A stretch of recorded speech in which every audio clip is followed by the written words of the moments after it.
All right. What's good, people? Hope everybody's well. Welcome back to the Onyx Report, Black Masculinist news for the day. Hope you guys are all having a good week as we're coming to the close. Let's see. Shout out to some of you who came through early. Chef Mike, hope you're good. As hitting us up from the Virgin Islands. Good to see you out there.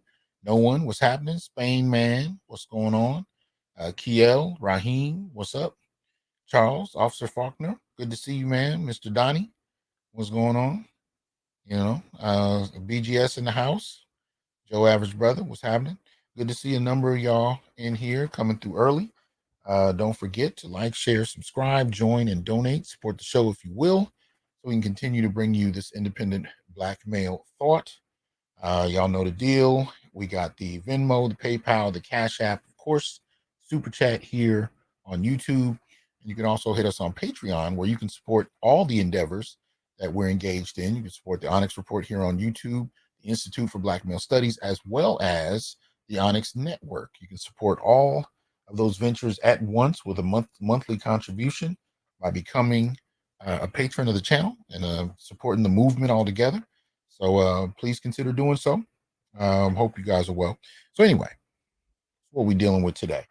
Um, we got some. I think this is a good next stage to what we've been trying to put into place for the last few years. I mean, when BGS convinced me to come to YouTube, one of the things that we were fixated on was how to, how to improve the quality of life for Black boys and men. What I come to find over the last few years is that there's a lot of people that have a lot of expectations, especially if you have a doctorate. I've heard everything from I somehow need to be, going straight to the president and demanding changes, like I got his phone number in my back pocket, or what the thing is, the way I've envisioned this going is that there are a number of us who are trying to change the conversation, change the foundation, understand the historical context, the institutional context that Black boys and men are in, and generate the vocabulary to explain our situations, generate the new outlook, create the new lens we need as Black men to actually re-envision what we're dealing with, so that when we coordinate our strategies, we actually can start from a base that's accurate, rather than trying to pull together our vision of our own experience through other people's vocabulary. And this is something I've witnessed firsthand, not only as a professor, but also as a student. From undergrad all the way through to graduate school, I remember how many of the experiences Black men and boys have had that I was told we need to filter through other people's conceptual lenses, whether it was the white theories, or whether it was coming from Black feminist theories. Those were supposed to be sufficient. And these were statements that I received from, the professors who I'm studying under, right? And what I found was that no, Black men need to develop a vocabulary unique to their own experience. Similarly, when it comes to responding to the problems, we need to do the same. So one of the things we've done on the show is we have developed our own response. Bear with me for a moment. Uh, and let me see here. So you guys, if you're a listener of the show, you're familiar with our primary response to framing many of the issues that we have, and that is this: the 17-point Black male political agenda, right? This is what we've begun to pull together to properly articulate not only our frustrations and concerns, but potential policy solutions to those issues, right? And if you scroll down a little bit, and I will put this will be in the description box at the end of the video, but I'll also put it in the chat. Please share it. And it's a living document. It remains open. So if Black males want to, if we have any other ideas you want to add to this, policy ideas, whether it fits into a subset of one of these listed 17 areas, or it's an additional one, please make sure you contribute. You can do so using the comments at the bottom of the page. You can email them directly to me. But we need to add ideas that are relevant and can possibly change the quality of life for Black men and boys. And out of these 17 points that are listed here, what you'll find is the point that has the most sub points, right? Meaning the one that Black brothers have contributed to the most. It's the very first one: family court reform, right? With family court reform, this is the one we've seen the most suggestions for, above all others. The only one that comes close after that is criminal law reform and law enforcement, with 12 subpoints. Now think about that. That means that just off the surface, Black men have more issues with family court than they do with criminal law reform and law enforcement. So in the last number of years, how many Black men we've seen killed by police officers, incarcerated, falsely incarcerated, all these issues that we face. The issue that Black men are grappling more with is family court reform, right? And if you click into it, you get to see all the 16 subpoints in particular. And this is important because it speaks to, how difficult this can be for many Black men. And too many people want to dismiss it as something, I think, that's just a little too superficial, just, oh, well, just wear a condom and you'll be fine. This is far more complicated than a lot of that. These issues can come about when you're dealing with someone you've known for years, someone you've loved, someone you trusted. It doesn't take much for things to be upended. And so it really becomes a problem when we start to talk about policy, because policy is empowering folk who would normally, it would just be your word against hers or whatnot, are now in a position where they can have a much greater impact on you and your child, and you have, in many ways, a much more difficult time navigating a response simply because you don't have policy at your back. I'll give you an example. This is a short that I ran across a little earlier that I thought spoke to the position. I hope it plays clearly for you. Let me see.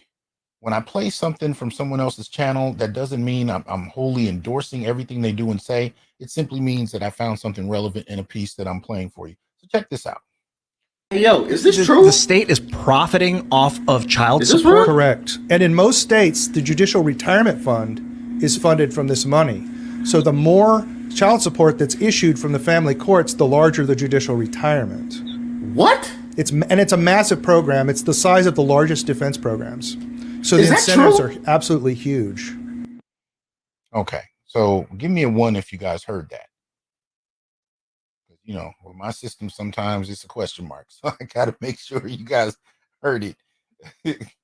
I'll sit here and play a whole movie and not realize y'all can't hear none of it. So if somebody give me a 1 if you heard it, give me a 2 if there was no sound. All right, so beautiful. We had some 1s in here. So what you heard was not only that child support is considered a revenue venture as far as the state is concerned, but also there are retirement incentives built in for judges, right? So this has an impact. This starts to explain why men get the short end of the stick when it comes to that. Now, what is our approach to a response? Well, it's not just the black male political agenda. Today, I have 2 guests that are going to give you an idea as to where we can go to actually mount a response and do so with intelligence. So let me go ahead and bring in a couple of the good brothers here, and I want them to introduce themselves to you, starting at the top and to the bottom. Go ahead and introduce yourselves, bro. How you doing, good brother, Dr. Johnson? Appreciate you having us. So my name is Greg Hill. I am the CEO and co-founder of a nonprofit organization entitled Our Children Have Rights. Go ahead, Ken. I am KD. I am a board member to Our Children Have Rights and a resident grumpy old man. All right. Now I had a chance to meet you guys just about a week ago, and I'm really digging the work that you do. Tell us a little bit about what both of you do and why you came into this work. So our children have rights, right? So the mission is to protect children's rights to have access to both parents equally by providing co-parenting resources. And so what that means is, so what we try to do is we have 3 pillars. The first pillar and the main pillar is education. A lot of parents come to us and have no idea where to start the process of protecting their children's right to have access to them. So the first thing that we want to do is educate them. Things like the jargon. What is the VDOP, a voluntary declaration of parentage? How can you use this in your favor?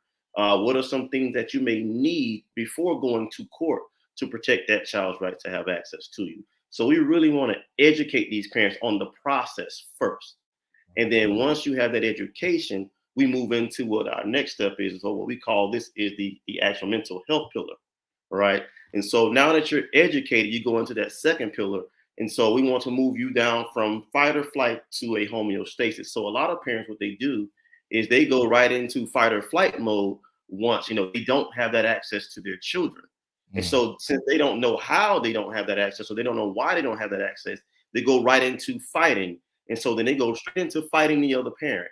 So what we like to do with Our Children Have Rights is talk to that parent and try to educate them, then get their minds in the right place. So they're at a homeostasis. So now they're thinking properly.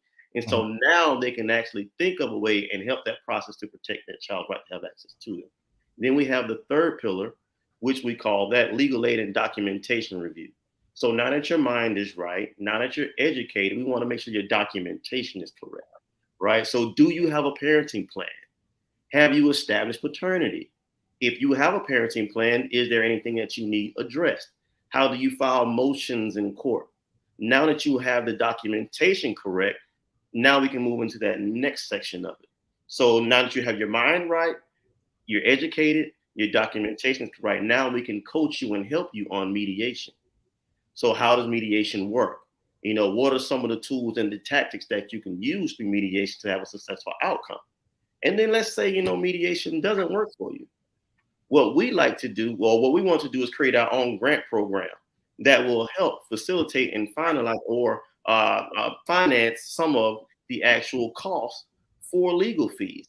So we want to educate you, have your mind right, have your documentation right, go through mediation. And then let's say you need representation and you don't have the financials for that representation. Well, we want to help subsidize that. And so now you have gone through the process, you have representation. Now you can go through the courts and you can have a better chance or a better outcome through courts because now you understand the process and you can help protect that child's right to have access to you with some of the things that we'll teach you. And so that's what we're trying to do here at OCHR. And as a board member and resident grumpy old man, I'm here to kind of bring perspective to the OCHR board. I'm not representing every old man, but I've had experiences with that I wanted to bring to OCHR. People I've met, my neighbor growing up here in Atlanta was born in 1889. And I would go over and talk to him. Damn. And, yeah, he passed when I was in college. He was 103. And then I had my stepfather who was born in the 30s, and then some of his friends, they were born in the 20s. And they were saying that this is the same stuff. This is the same thing I heard from these guys. Yeah. I used to ask Reverend Moore, I said, hey, tell me about, when you were 30 or something. And when he was 30, it was 1920. And the stories that he told and the treatment that he got from his wife was the same kind of stuff. Wow. It ain't stopped. So I just recognize the need for OCHR. And I wanted to bring my 30 years of accounting IT and HR IT to bear, and all of the methodology that I developed or learned really along the way to help with this problem that's age old. Mm-hmm. This got to stop, or we got to try. Right. Well, I'm actually curious because we're going to take people to the website. We're going to show you what things look like. But before we do, I want to know if you guys, whatever you're comfortable sharing, as far as your personal lives, but when I ask about what brought you into this, what was the experience that just went that pushed you through this and made you say, okay, I need to do something. Something needs to be done. Because what I want people to understand is, especially in relation to the Black male political agenda, I'm not capable of doing everything. I can't go start an organization, an after-school program for boys, and then go set up a program for helping men going through divorce, and then go over here and set up a program. And I can't do that. What I can do is try to create the new language and then try to bring brothers together who are already on the ground. See, this is the thing. My theory, my suspicion is that there are already Black men on the ground doing something on one way, shape, or form in relation to all the things we pointed out. I'm not trying to reinvent the wheel. If anything, I'm lighting a beacon to say, if you're doing this work, come on, let's collaborate, look at the agenda that we've created, and let's get it moving that way. So when these brothers reached out to me, it wasn't me telling them what to do. They were already doing this. They saw an opportunity for collaboration, and they're addressing one of the biggest point on the Black male political agenda. That's what I'm hoping we can do with the other 16 points. Brothers on the ground who are already doing something, because I didn't create these issues. As a matter of fact, I didn't even create the agenda. These were all submitted ideas from Black men who are experiencing real world the very things we're talking about. So we can collaborate on what we identify as the problem, and we're developing solutions, and we got brothers on the ground who are already doing it. We don't need to reinvent the wheel. We just need to bring everybody in and tighten that network up. So now we can say, you got a family court issue, go talk to the brothers over there at ourchildrenhaverights.org. If you got an issue over here, that's what I want. So if you're doing something in relation to improving the quality of life for Black boys and men, reach out to me so that we can tighten this network.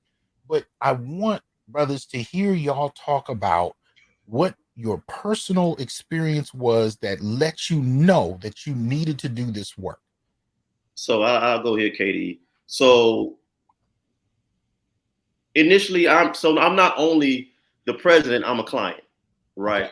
Okay. And so what was going on, when this process started for me, when this whole thing, so backstory. Let's fill in some of the backstory, and then we can get into it. So my story goes: my son was originally conceived in the state of New Jersey, and 3 weeks before he was born, mom moved to Florida.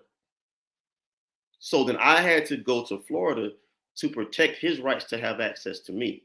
And so once I started this process, I reached out to any and everybody that I could, and there was no resource for men. Yeah. So I tried this process, right? So I did the first thing that we always think about doing: go get a lawyer, right? And so what I did was, I went and got the Black woman lawyer, thinking that she would understand the plight and understand that, these Black babies need their fathers. Right. I go get the Black woman lawyer thinking, hey, she understands how they think, maybe she can give me some advantage. And so that was the worst thing that I could do. I went into mediation with this Black lawyer, the Black woman lawyer. And I mean, I don't, I'm not, I'm not harping on women, but I went in with the mediation. And now that I look back on it, it was probably one of the worst things that I could do. So I went in with the female lawyer, with a female mediator, and child's mother. So now I go into alliance then with all women, not knowing anything about this process. Go in and start talking about mediation, start talking about, everything that's going on. And at the end of the day, my lawyer agreed with the mediator. So I came out of mediation ordered to pay $1,141 a month for a son that had no access to me. Wow. And so now we go into the second stage, or the second pillar.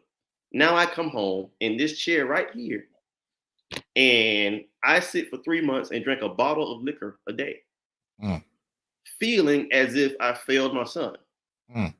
Not knowing what just happened. Right. I'm thinking I'm doing everything the right way. Did it all the wrong way.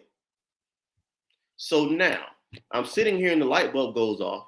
Says, hey, you have to do something. Are you going to lay down and take this? Or are you going to handle your business as a man and go fight back? Are you going to do something about this? So I fire everyone. Now I'm researching, reading, looking for everything that I could find on how to address this situation. Right. What is it that, the state is requiring from me? What is it that they're using as detriment? What is it that is keeping this young man away from me? And so I start to read up on everything: child support, the child support calculator. I find resources like the custody exchange. I start to reach out to Facebook groups. I reach out to any and everybody that I could to get educated on this process. Now with that education, I go back to the courts and I try it again. I fire everybody. It's just me now in the courtroom with the judge. And so now I'm equipped with some of the information that I need to protect this child's right to have access to me. Rather than depending on your lawyer. Rather than going to somebody else. Right. So one thing that we have to get across, man, you have to be your biggest advocate in this process. You have to go and get the education. You have to make sure that you cross every T and dot every I. No one's going to do it for you the way you're going to do it for yourself and for your child. You have to take on this responsibility. You have to handle your business, right? So now I'm handling business. I go to the judge. Now I'm holding the judge accountable because I have this information. So now I come out of court. Now I'm paying. I have 50. My son has 50/50 access to me now with the information that I go in and I tell the judge about. And now I come out. Now I'm paying $124. Damn. So with all that information, I said, listen, there has to be somebody else out here who doesn't understand this process. And so I began to ask myself a question. If I had to do this all over again, what would Greg tell Greg to do? What would I tell me to do? Right. And that's when I wrote the book, Having a Conversation with Myself. I wrote a pocket guide for all of us who are going through this process. Here are some tips and tools that you can use. Here's a skeleton that you can use for this process. And all you have to do is fill in the meat for your child. But here's some of the things that you can use right? Because remember, there's no resources for men. Nobody's telling us how to handle this process, how to handle the situation. Mm. And so now I have a book, I started to promote it, and it was very well received. I started to go on to, different organizations like the Father's Rights Movement. I spoke in Australia, the UK, Brazil, Canada, Italy, all over the world. It's the same process everywhere. And so, we'll get into that process in a minute, but it's the same process everywhere. And so, after I had that information out, I got with my board members, I got with my team, and we came together and said, hey, have you ever thought about this being a nonprofit organization? This is a worldwide phenomenon that's going on here, and you could help a lot of people. And so it was important for us to establish our childrenhaverights.org, the nonprofit organization. So I got into this because I got my ass kicked. Mm. And I don't take no for an answer. Right. And so since I saw a problem and there wasn't a solution out here for it, there was nobody else out here giving us the information, I decided to create the process myself. And that's how we got to our childrenhaverights.org. So this is where now I want to show people, this is Amazon, right? Mm-hmm. This is the book, Our Children Have Rights, Child Custody for Unwed Father, right? You can see it there. I put the link in the chat. If you're interested, I will also, after the video, after we're done today, I'll put it in the description as well. The book is it looks like it's free on Kindle. It's $9.92 as far as paperback. You can go through and look at it from there. But this is the book the brother was just explaining. Before we go to the website, though, I do want to have Brother KD tell us about, real quick, what your life experience was that really just hit you as far as the need for this. Mine was kind of opposite of Greg's. Okay. My parents split up shortly after we moved up here to Atlanta from Tallahassee, and but my mother and my father worked together, and they tried to make sure that I got as equal access. I could go to my dad's house and stay there with him and my stepbrothers as often or as much as I wanted. My mother never came to a school meeting. My father always came. Mm. My mother, if I did something crazy, she called my daddy come by. And then like I mentioned earlier, I had a stepfather as well. Mm-hmm. And so I recognized the need to have a dad.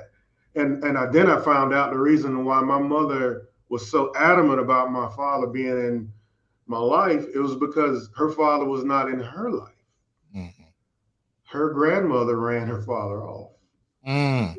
Mm-hmm. I have many examples of that in my family. But isn't that interesting though? Because you never really hear that in the mainstream, that a woman can run a man off. You hear deadbeat fathers. That's the acceptable, politically, if we can even say politically correct way of addressing, especially absent fatherism in the Black community. It's all explained away by deadbeat dads. But when you start to look at the leverage that women have in terms of the institutions in question, whether it's the family court or law enforcement, the fact that she can call, she can rely on either institution and exact her will against you. We don't ever talk about men being run off. Right. Well, I'm glad you brought that up. Yeah. And so what ended up happening is, I got involved, and, I have a grandson, man. I'm a grandfather, I have 2 grandchildren. Congratulations. So I don't want this stuff to happen anymore, because I can sit here and talk all day. I have lots of relatives, women, great aunts born in 1903 and stuff, who did the same. Yeah. Mm-hmm. So, that's how I got here. Okay. Let's go to the website, and I think if people in the chat have questions, we'll allow that. We'll address some of that. But I wanted to give Greg and KD a chance to walk us through the site, tell us a little bit about. Now they already kind of gave us a little bit of information, but I want you guys to see this, and I'm putting again the link to this right there in the chat. So this is something you can check along with. You can also see it at the ticker, the bottom of the screen. But take us through what you want people to see first. Yeah, go ahead and scroll through. So we really want people to know that, this is not a gender specific thing, but we also know the statistics as well, right? So right now in the courts, what is it, still 80-20? They're ruling in the favor of moms at this point in time. So I would still argue that, it's a disservice to mom, it's a disservice to dad, and it's a disservice to the child, because the statistics already show that if moms have 50-50 or moms share 50-50, moms are able to be higher educated. Moms are able to have higher pay. Moms are better to have, will have better mental health. Moms have better physical health. So it just makes sense for moms to share 50-50 access. And then it goes into fatherhood. Fathers, if they have that 50-50 access, fathers have more resources for the children. Fathers are less likely to commit suicide. Fathers, they get the opportunity to have a bigger role in the children's lives. So it just makes sense for those two parents to have access to the children. And then for the child, you can go into the statistics for, education. The children that have access to both parents, even when it comes to education, the child is more likely to, have better reading habits. The child is less likely to revert to, any drugs. The child is less likely to have behavioral issues. The child's reading improves when the child has access to both parents. The child is more likely to graduate high school. The child is more likely to go to college. All these stats show that it is imperative that these children have access to both parents equally. And that's what the entirety of the site is. And so with the site, so we're trying to actually break this down as far as the pillars, right? So we have the education pillar at the top, the mental health and wellness, and then we have the legal aid. So education, we want to provide, our parents with as much information and as much education as we can to help you through this process, like we have here. What does custody mean? What is the support obligation? Parenting time, parenting plans. It's a good, we like to refer to it as kind of like a grocery store. What do you need, right? You don't necessarily have to come to us to go to the grocery store to get to what you need. But if you need a little more assistance into some more direction, then you can reach out to us and we can direct you to the information that you need and walk you through it. So that's what you have here on the site. And so that is the education pillar. And then when it comes to the mental health, so we're not mental health providers, but what we do is we have the resources here for you to reach out to a mental health provider. And a lot of parents, the mental health comes in with us is once a parent reaches out to us, you have the opportunity to speak to a parent who's already done this for you. Right. So I can tell you, or I have a lot of information on what to do and what not to do. And those are the two ways that you can learn what to do and what not to do. And so as a parent, when you come and have that one-on-one with Our Children Have Rights, you get to speak to a parent that can empathize with you and knows exactly where you are because I've been there for you. That's the mental health pillar. Then the third pillar, we go right into the legal aid and documentation review. We can look over your parenting plan. If there's anything that you want to address in your parenting plan, we can walk through how to address it and how to adjust it. If you don't have a parenting plan, we can talk about a VDOP, which is a voluntary declaration of parentage. Did you sign at the hospital? Some parents don't know if they signed it. They just sign paperwork at the hospital and they don't know what they signed. So we can direct you to the VDOP and let you know what that means. Or if you didn't sign the VDOP, we can tell you how to establish that paternity. Because without establishing paternity, men don't have any rights to the children, or the children don't have any rights to the men. So we have to establish that paternity. Right. And so we go through the documentation. Did you start there? Did you establish that paternity? If you didn't, that's where we need to start. And so we can get into what we really try to focus on here is three things: education, right? And mental health document and legal aid and documentation. But there's three things that goes into the education that we harp on. One is the distance from the child. How far are you from the other party? In most states, if you are within whatever mileage that state may say, some states may say 20 miles, some states may say 50. But if you are within that mileage range, then you will have a better chance to obtain 50-50 access. So distance is the first thing that we try to help our parents understand how it works. The second thing that we try to help our parents understand is the insurance. So we're still cleaning this narrative when you go into a courtroom. So you want to have that insurance on your side of the child support calculator. So when you go into a courtroom, it looks or it appears as if you are already financially responsible for this child. That speaks volumes to a judge. Then the third thing is the overnights, which is a direct correlation to the distance. Remember, we said you can't get 50-50 if you're not within the mileage range of the state's requirements. If you're in a different mileage range, then the states have a cookie cutter plan that they automatically try to put parents in. Yeah. See, a lot of parents think that, hey, it's on the details, a lot of these other things that they put into it. But these states already have the preconceived notion of what they're actually qualifying parents for. Mm. So it is important that you read up on the laws and read up on the calculator and read up on the formulas of your state. Right. And so now you know how to address the issues or what they may deem as detriment, because they're going to say it's in the best interest of the child, but they're still using their cookie cutter formula. Right. So you have to read up on the actual child support calculator. The child support calculator is going to tell you the exact formula that they're going to use, which is going to have the overnights, which is a direct correlation to the distance, and then they're going to have that actual insurance on that child support calculator. And then once you have those things addressed, then you can go into those smaller details that they may need to address into your plan. But you have to focus on those three first and then go down into the details. So that is the actual blueprint that we try to help our parents understand. Mm-hmm. That's the skeleton that we're talking about in the book. And once you have that addressed, then you can go into the meat of your case. You can go into the other ancillary details that may need to be addressed. Do you need an actual parenting app that you can use for communication? Do not talk to this young lady. Do not talk to that other party directly, because now they can say anything and now it's hearsay. Mm. But you want to have it documented every single time you converse and you say anything to this other party, because if they say anything out of the way, you want to be able to print that out and use that as supporting evidence in your case, in your motion. Get it. Right? So that's why you want to protect yourself at all times. You want to have that actual parenting app.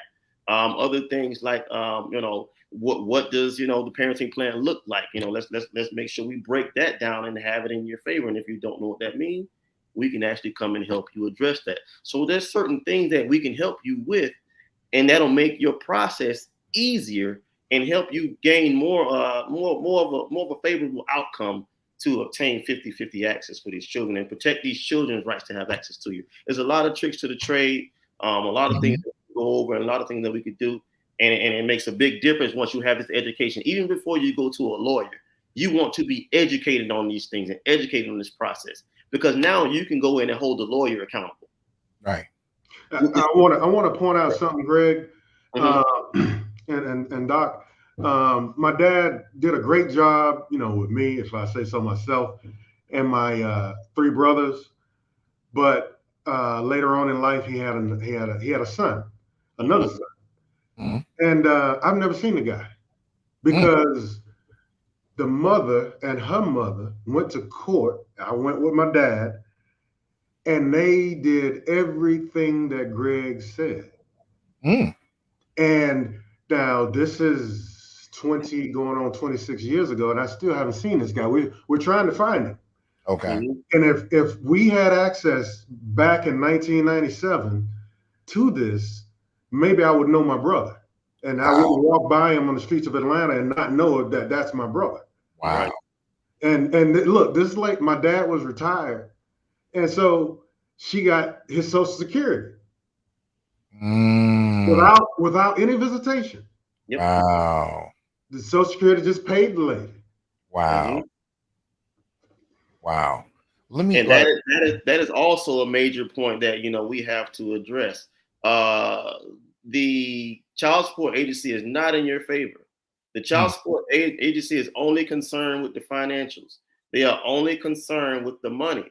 So it is important that you handle your business, Black man, and get down there get yourself educated and get down there and hold these courts accountable to protect that child's right to have access to you. And let me add this in. We do not fraternize with the other party once this process is going on. We don't, the other party is irrelevant to what we are doing here and the way that we protect that child's right to have access to us. Only thing that matters is the documentation and what can be presented in court and holding the judge accountable, because the judge then holds the other party accountable. Do not go back and forth with this young lady. Mm. It does not help you in the long run at all. The judge is the only person that can hold her accountable.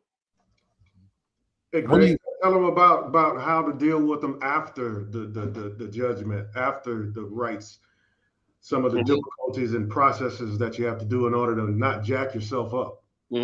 So after you have that court order, that is your Bible. That is everything for you, right? So everything that you want to do reverts back to that actual court order. So let's say, you know, she violates the court order.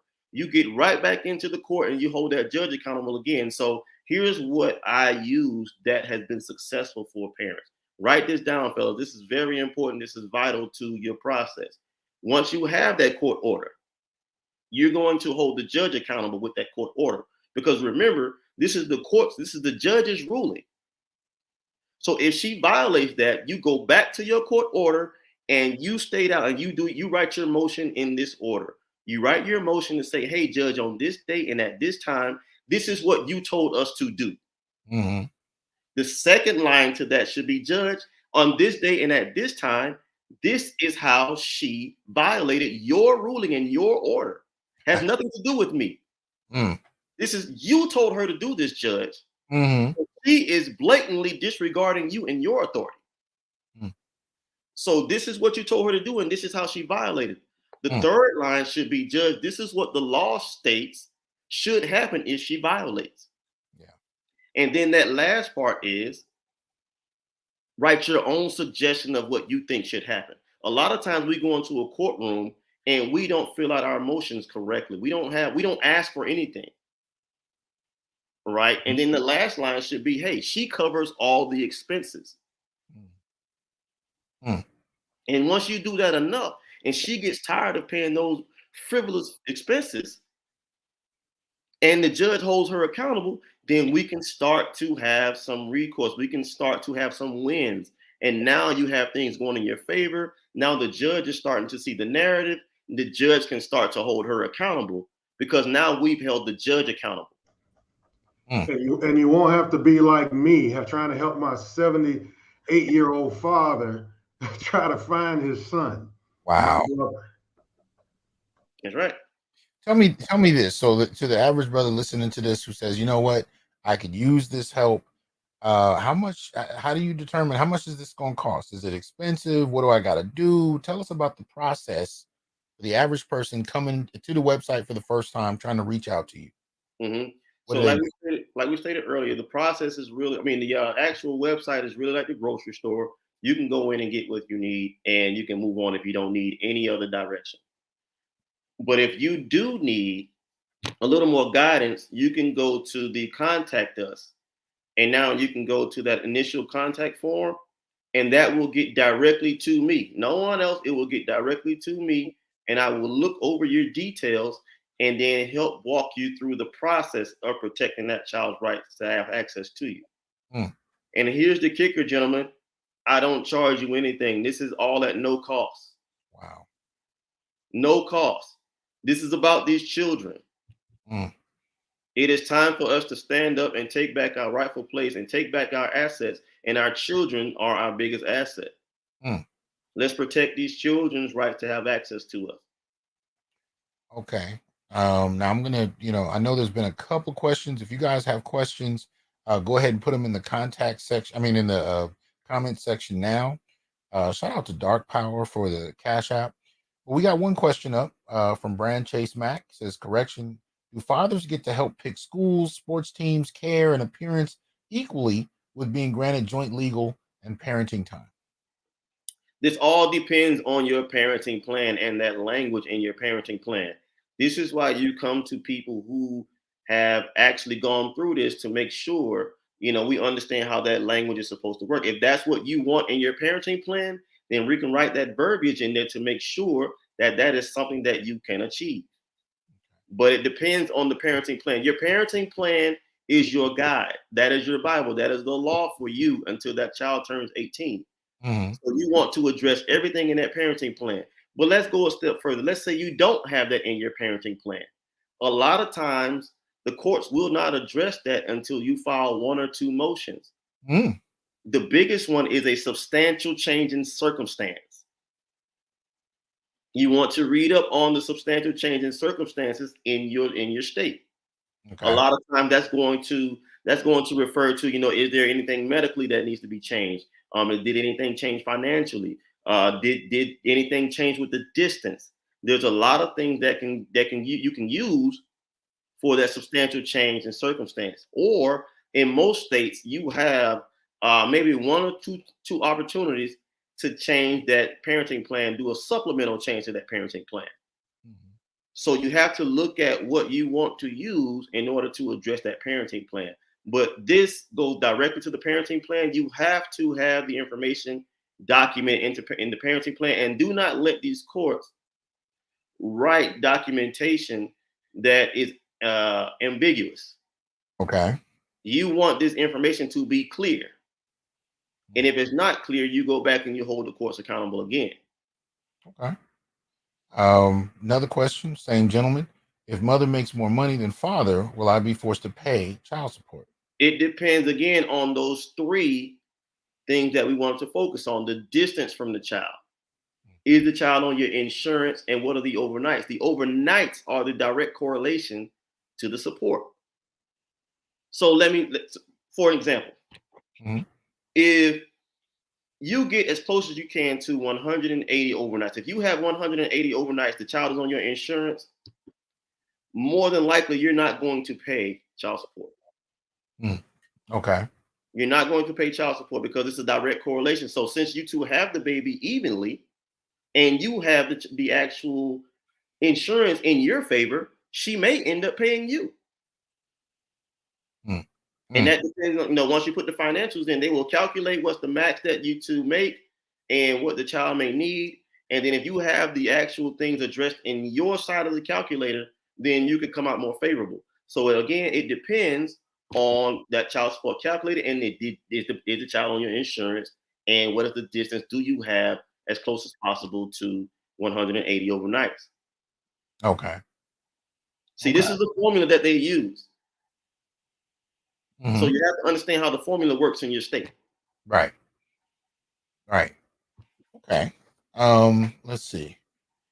As we wait for some more questions to come in, I wanted to put up the agenda and kind of ask about what areas of the agenda you've seen the most, what areas you really want people to pay attention as it relates to what services you guys offer. Talk to us a little bit about this, because you and I talked a little bit about dealing with the agenda directly with the work you do.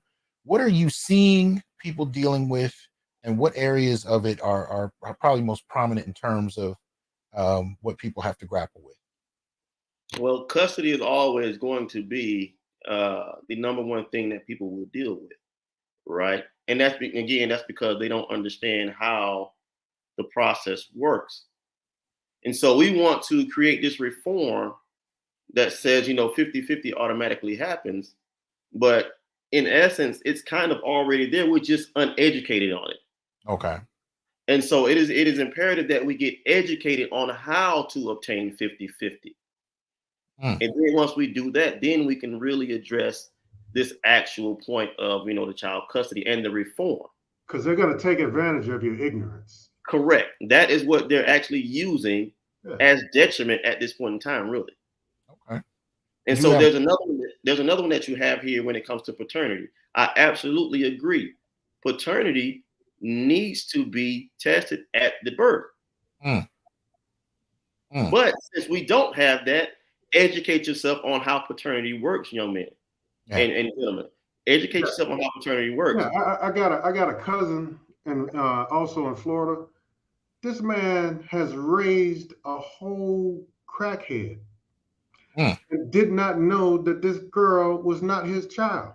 Wow. Yeah. It was a known family secret among the women in my family. Yeah. That this man was raising some kid that with his girlfriend stepped out on him. Yeah. Now he did question it. He was late to his own wedding. But his mama made him go ahead and marry her. This man had all kind of problems out of this girl. And then he unfortunately passed from cancer. And to my knowledge, he never knew that the girl wasn't his. Wow. Wow. Well, we got a question. We got two questions. One from Mr. Donnie Mack. Says, do HSA and FSA contributions play a role in the child support calculations? In my experience, no. So once you have that child on your insurance, you will bring out the printout of what you're actually paying for that child's insurance monthly, and they will put that into the calculation. Okay. Got another question from Brand Chase. Since the process has not started yet, will I be able to get the makeup time? In addition, is parental alienation work in my favor? Again, this depends on if you're educated on the process. So, and when you say the process has not started yet, has the child been born yet, or have you not gone to court yet? What do you mean by the process? So I'll need a little more information on when you say the process hasn't worked. So I'll address both. Before the child is born, it's imperative that you educate yourself. Understand how the VDOP works. If you're sure that's your child, sign the VDOP at the hospital. But if you're unsure, do not sign that documentation. Okay. Even if you do sign it, check out the actual information from your state, and you have 60 days to go and address that and go and fight against that. You can go and get that annulled. So it is important that you understand how to use the VDOP in your favor. That's if the voluntary declaration of parents or the acknowledgement of parentage, whatever it is in your state. Look it up, get educated on it, find out how to use it. So now, let's say, the child, that was covering the child, that hasn't been born yet. Now you're getting educated. Let's say the child has been born and mom is giving you hell because, she can do whatever she wants to do. And you don't have the process started yet to protect that child's rights to have access to you. The first thing that you need to do is establish paternity. You need to go and get that drug test. You get that blood test. You have to establish that paternity so we know that child is yours, and then you go to the next step of establishing the parenting plan. Now, if you establish that parenting plan, now you can start to talk about the arrears and the overnights that you may be due, but they're not going to issue you or not going to order any back time, any parenting time until you start that process of establishing paternity. Okay. So you have to establish that paternity in order for them to even talk to you about rights. Like, share, subscribe, join, and donate. Support the channel if you will. Shout out to Gerald. Appreciate the support. He has a question. What if the other side is receiving financial assistance from programs and also claiming childcare costs that don't actually exist? So what you want to do is file a motion to get back into the courts. If they're claiming childcare costs, you as a father have the right to know who's actually watching your child. Where's the child? Who has the child? So she has to submit that information to you. And if she does not submit that information to you, the judge needs to strike that out. Okay. And if they're claiming assistance, then you need to go and address that with your parenting plan. Get that parenting time together, and then you can get that actual assistance wiped out. Okay. It is imperative that you go to the courts. Do not go to the child support agency. That's where that assistance comes from. That's where so what happens is, you might be on the birth certificate, but you haven't gone to the court. So what she'll do is take that birth certificate and go down to the child support agency and say, that's his baby. Now they have your social. And so here's the trick also. They will serve you and say you have 20 days to respond. Right. But when you respond, let's say you call there and try to find out what's going on, they won't talk to you until you tell them where you work, give them your social, and give them all your information. That's a part of the con. Yep. So it is imperative, men, that we get ahead of this and we take care of our business. And also, you have to form your own support group. That's right. We call ours the Jedi Council. That's right. I am a master Jedi, and I sit on the council. And so does Greg Hill. We have a couple of other guys, my boy Bass. And we on the council, man, and we have a running like a group text about all this stuff, man. We send each other BGS clips or Dr. Tia-san or GG clips, and we discuss all this stuff amongst the council. But then sometimes, you know, somebody like Greg might say, "Hey, I want to sell a house, man. You know anybody who sell a house?" Right. Hey, man, I'm having problems with my PC. Hey, AKD, you a computer programmer? I said, hey, man, I work on industrial strength computers. I know nothing about PCs. Let me refer you to my boy over here. He could tell you. So everybody in the council has been vetted.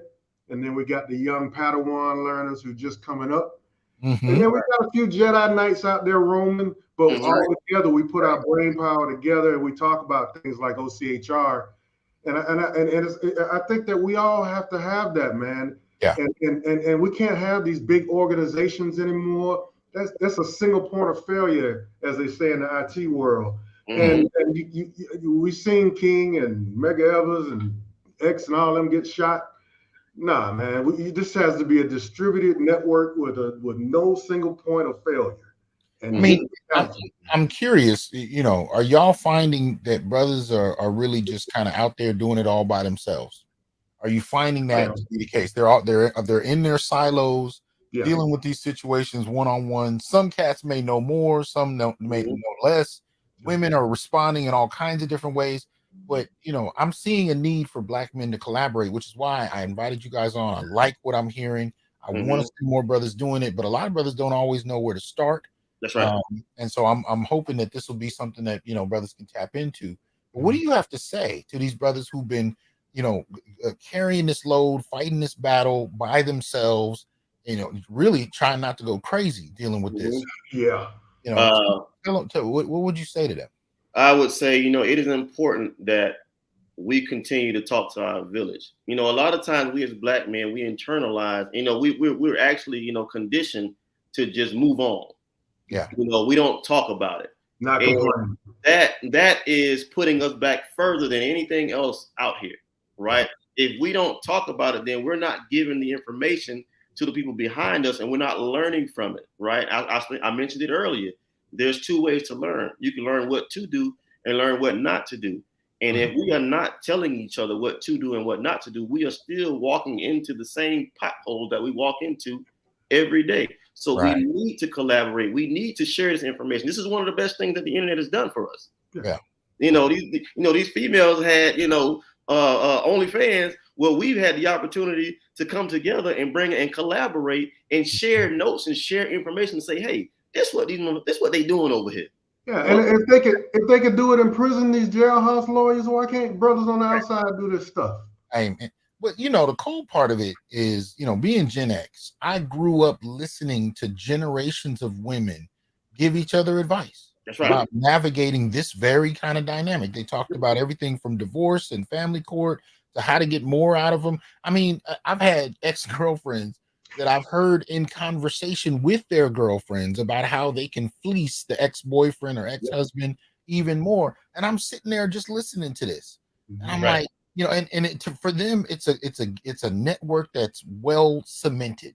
It's not something they really have to build. Women have been doing this for generations in terms of giving each other. They call them girlfriends. Oh yeah.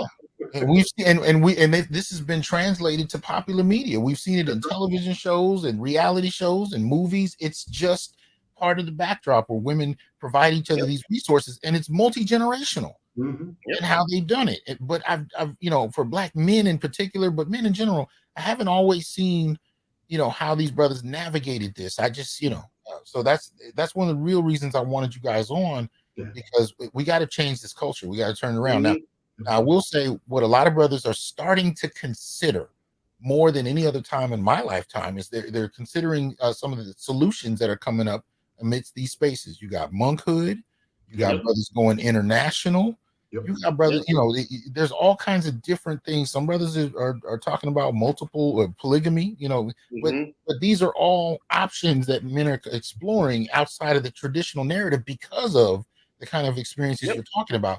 All topics we've discussed on the council.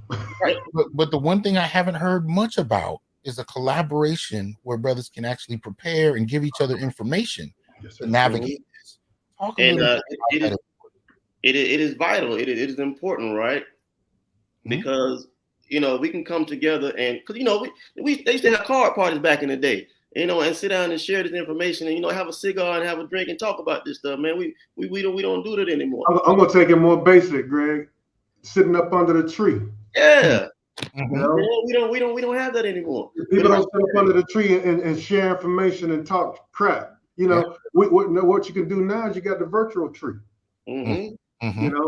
Because if I go to my dad's hometown in Central Florida, go down there, I know where to find my cousin. He's up under the tree talking to the old men, playing chess, and they debating, they solving the world's problems under the tree. We could do the same thing. It's just virtual. That's right. That's right. Is that now? Is there any of that? Because I noticed on the website you have a link for community. Is that something you guys do through the site, or is it done offline? How does that work? Well, the community is a list of things that you can go to, mostly on Facebook, that have groups of people, that share some of the same issues, and they talk to each other, and they talk about, some of the things that are going on. And so, only thing that we did with OCHR is we took it a step further. Everybody is talking about it, but we wanted to implement the fix. What do we do about it? Right. And that was one of the most important things that we wanted to put together with OCHR. We wanted to arm people with some tools to fight back. How do we address this? Well, we don't want to just sit down and continue taking this. What are we going to do about it? And so that's why we put together that blueprint. That's why we put the website together, to give people tools to go and address this yourself. Even if it's not the right way to do it, we're giving you something that helps you start thinking in the right way, and that way you can get to, a solution. But if you're just sitting around doing nothing about it, then you're just going to take it, and we're going to continue to get railroaded, and nothing's going to change out here in our communities. Yeah. Well, and that's a question unto itself. Do you find that there are men that are just so overwhelmed with this, whether it's depression or what, that they just check out and let whatever happens happen? I mean, you talked earlier about sitting in the very chair you're in, drinking bottles every day. That strikes me as real for a lot of men, right? How do you, when you talk to men who are at that stage, what do you say to them about, how exactly to start this process? So that is where the mental health pillar comes in, and the personal mental health comes in for myself to relate to these guys. Let them know, hey, you are not alone. You're not the first person, and you're not going to be the last person to go through this. So, go ahead and get it out. A lot of men want to come on and cry. They want to come on and tell me their story. I let them go ahead and vent and get it all out. Now, I tell them, hey, once you vent to me, now it's time to get to work. Right. We're not gonna stop there. We're not gonna lay down and just wallow in it. So, okay, I heard the story. I let you get it out. Okay, now let's put some processes together to help you resolve this. What are we going to do about it now? Let's fix this thing. Let's put together a call of action. First thing I want you to do is get your documentation together. I'm gonna educate you on this, and you get your documentation together. Now, once you brush yourself off, now let's get back in the game and go back in here and play ball, coach. Yeah. And you formulate this around, not necessarily about getting back at anybody, but really around the benefit of the children. That's right. So I find really interesting. Go ahead. So my approach to this is none of this has anything to do with the other party.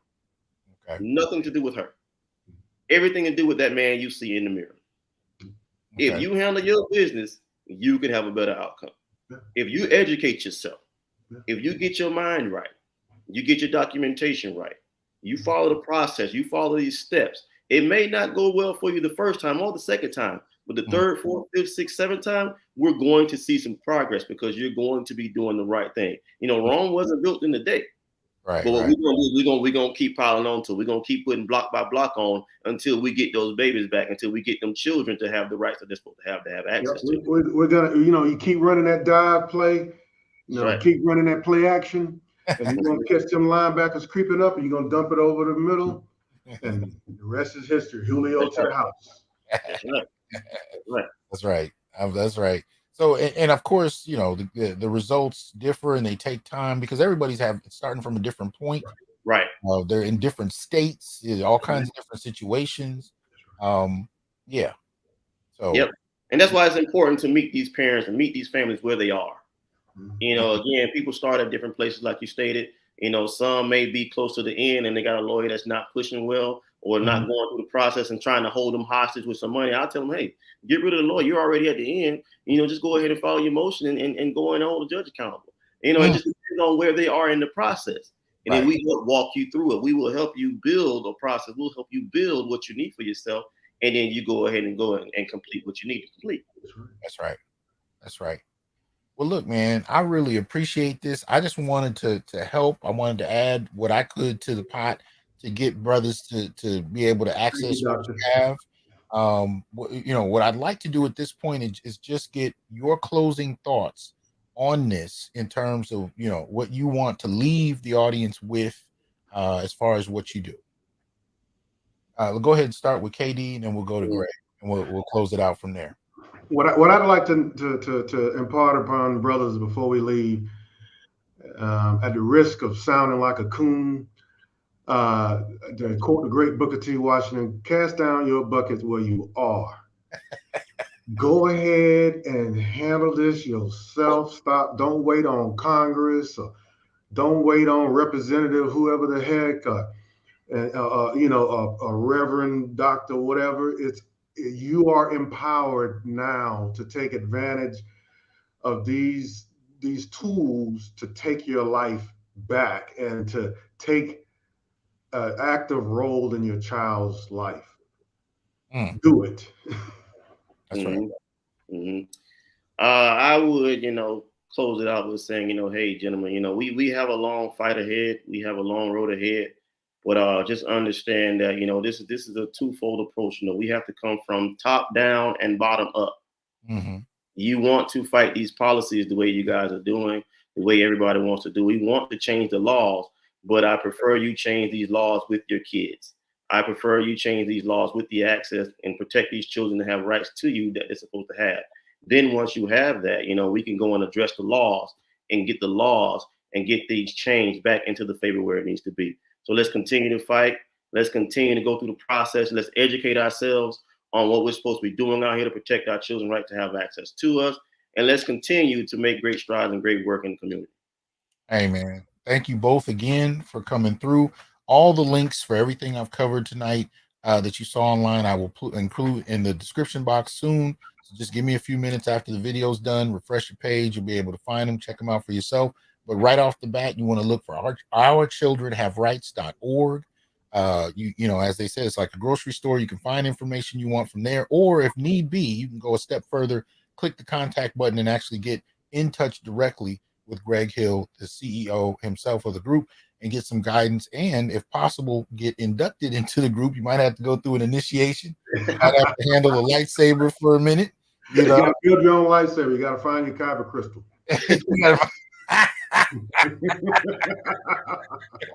That's right. That's right. But at the end of the day, there is a support network, and that's the ultimate thing I want to say about that. Let me thank you, brothers, for coming through. I'm gonna bring you guys down, but much appreciation. Let me know how the Onyx Report can help in the future. Thank you, sir. Go from there. All right, brothers. Take care. Thank you. You too. Okay, so basically, what I want to get across is a couple things before we close it out. One, this is what I'm talking about. This is not about one person or a small group of people figuring out the answers to everything, just like I did with the black male political agenda. It's about us as a collective actually coming together and figuring out the answers for ourselves. And the answers are multivariate, right? On one level, you have answers for your immediate situation. On another level, we're developing answers that are society wide. You know, we need to attack this in tiers. And brothers on the ground that are already doing this work with brothers who are theorizing about it need to come together and share resources and get that out for the public. So that's what tonight was about. It was a blueprint for what I'm hoping we can do with every other problem we face. But we had to go through stages. First, we had to change the language. We had to create our own language for our own experiences. We had to create the terminology. We had to share the resources, share the history, share the ideas, share the back and forth about what's really going on, and then build from there. So I'm putting out a call, and I'm asking for brothers who are doing whatever work you're doing in relation to improving the quality of life for Black men and boys, come in. Let's share those resources. I will help you get the word out using what little platform I have to try and let folks know what you do. As long as it's reputable and it's about improving the quality of life for Black men and boys, you got my support on that. So that's the first thing I wanted to get out. But the second thing is just, how important it is that we actually use each other as a resource, that we actually use each other on a variety of levels so that you're not going crazy in a silo by yourself trying to figure this out, because we got to do it on so many different levels, whether it comes to work or entrepreneurship. We got to deal with it in relationships. We got to deal with it in family. We got to deal with it in every context. And that's a lot to carry. And Black men have been operating in a manner where we haven't been able to enjoy the benefit of community in many ways. We talk about community as something we have to give to, we got to sacrifice for, but it tends to not be such that we can reach out to each other in a variety of ways. And I want to see Black men be able to do that across geography, across religion, across occupation, across class. I want to be able to see brothers dialogue, and that's actually happening online, but we can push it to the next level where we add some intentionality to it. So for me, it's not necessarily about inventing the wheel. It's about finding brothers who have already invented the wheel and just bringing them in so we can share what they're doing and put it together much more quickly than waiting on one person or one group to figure it all out by themselves. That was never my intention. I don't think it's an effective way to do things, but just like with the agenda, I didn't write an agenda and say, here, this is what we need to do. I asked you to write the agenda, and brothers answered the call, right? And it's extensive. It needs a lot of work. There needs to be a lot more ideas brought into it. That's what it's there for. Feel free to look through it. Feel free to make suggestions. But this is how we build. We build like this in order to be a resource to one another. Because in my opinion, there's too many brothers sitting by themselves trying to work this out. And this is that we have to change the narrative. We got to change the way we address these issues. So I appreciate y'all being here. Share your comments in the comment section. I think the brothers of ochr.org, they're going to be, kind of reading through the comments, especially as you're talking about your experiences. But more importantly, go to the website. If you need to contact them directly, you can do that through there. Otherwise, just take advantage of the resources that are being made available to you and share the information. Let other people know about it. This is how we have to build this network, right? So that said, I appreciate you coming through tonight. Thank you for the support. Like, share, subscribe, join, and donate.